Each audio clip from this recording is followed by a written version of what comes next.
Guys, ഇന്ന് ഞാൻ ഉണ്ടാക്കാൻ വേണ്ടി പോകുന്നത് പായസമാണ് കേട്ടോ. നമുക്ക് ഏറ്റവും പ്രിയപ്പെട്ട സേമിയ പായസമാണ് ഉണ്ടാക്കാൻ വേണ്ടി പോകുന്നത്. ഓണമൊക്കെ അല്ലേ വരാൻ വേണ്ടി പോകുന്നത്. അപ്പോൾ പായസത്തിൽ നിന്ന് തന്നെ തുടങ്ങാമല്ലോ എന്ന് വിചാരിച്ച് ഞാൻ ഇന്ന് സേമിയ പായസമാണ് ഉണ്ടാക്കാൻ വേണ്ടി പോകുന്നത്. അതിനായിട്ട് ഒരു പാക്കറ്റ് സേമിയ എടുത്തിട്ടുണ്ട്. പക്ഷെ അത് ഫുള്ളായിട്ട് ഞാൻ എടുക്കുന്നില്ല കേട്ടോ, വളരെ കുറച്ച് അതിൽ നിന്ന് എടുക്കുന്നുള്ളൂ. നമുക്കിതുപോലെ നീളത്തിലാണ് കിട്ടുന്നത്. ഞാൻ പതുക്കെ കൈ കൊണ്ടൊന്ന് ഉടച്ചെടുത്തിട്ടുണ്ട്. അത്യാവശ്യം വലിയൊരു ഉരുളി എടുത്തിട്ട് അതിലോട്ട് സേമിയ നമുക്ക് ഇട്ട് കൊടുത്തിട്ടൊന്ന് വറുത്തെടുക്കാം. നന്നായിട്ട് വറുത്തെടുക്കണം കേട്ടോ.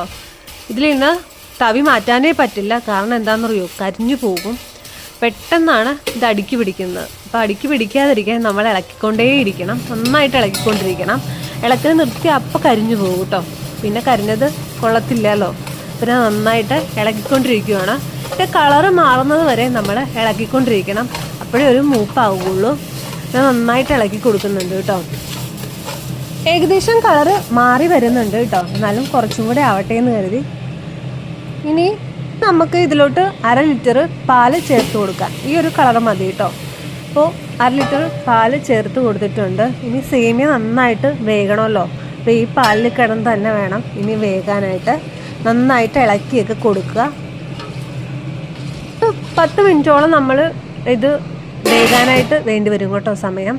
അപ്പോൾ ഞാൻ പതുക്കെ മൂടിയൊക്കെ വെക്കുന്നുണ്ട്. കുറച്ച് കഴിഞ്ഞ് നോക്കിയപ്പോൾ സേമിയ വേവൊക്കെ ആയിട്ടുണ്ട്. ഇനി നന്നായിട്ട് ഇതിലോട്ട് കുറച്ച് നെയ്യ് ഒഴിച്ചു കൊടുക്കാം. ഇനി ഏലക്ക ചതച്ചതാണ് കേട്ടോ ഞാൻ ഇട്ട് കൊടുക്കുന്നത്. പൊടിച്ചതാണെങ്കിൽ അങ്ങനെ ഇടാം. ഞാനിവിടെ ചതച്ചതാണ് കേട്ടോ ഇട്ട് കൊടുക്കുന്നത്. എന്നിട്ട് നന്നായിട്ട് ഇളക്കി കൊടുത്തിട്ടുണ്ട്. ഇനി ഇതിലോട്ട് 1 കപ്പ് പഞ്ചസാരയാണ് ഞാൻ ചേർക്കുന്നത്. മധുരം വേണ്ടവർക്ക് കൂട്ടി ചേർക്കാം, അല്ലാത്തവർക്ക് കുറച്ചിടുകയും ചെയ്യാം. എനിക്ക് എന്തായാലും മധുരം കൂടുതൽ വേണം, അതുകൊണ്ട് ഞാൻ 1 കപ്പോളം പഞ്ചസാര ഇട്ട് നന്നായിട്ട് ഇളക്കി കൊടുക്കുന്നുണ്ട്.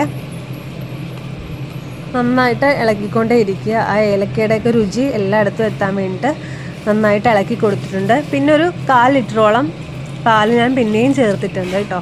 ഇത് പെട്ടെന്ന് തന്നെ കുറുകും, അതുകൊണ്ട് 1/4 ലിറ്ററോളം ഞാൻ പാല് പിന്നെയും ചേർത്ത് നന്നായിട്ട് ഇളക്കി കൊടുത്തു. ഇനി അവിടെ ഇരുന്ന് ഒന്നും കൂടെ വേകട്ടെ. ഞാൻ ഇപ്പുറത്തെ അടുപ്പിലോട്ട് കുറച്ച് നെയ്യും അണ്ടിപ്പരിപ്പും മുന്തിരിയും ഇട്ട് ഒന്ന് മൂപ്പിച്ചെടുക്കാൻ വേണ്ടിയിട്ട് പോവുകയാണേ.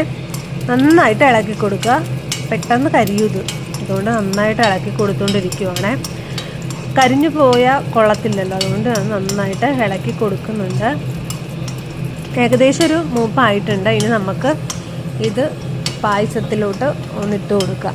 പായസം ഇവിടെ ആയിട്ടുണ്ട് കേട്ടോ. ഇനി നമുക്ക് ഇതിലോട്ട് ഒന്ന് ചേർത്ത് കൊടുക്കാം. പെട്ടെന്നാവും കേട്ടോ, ഇതിന് മാത്രം സമയമൊന്നും വേണ്ട. 1/2 മണിക്കൂർ കൊണ്ട് പായസം റെഡിയാണ്.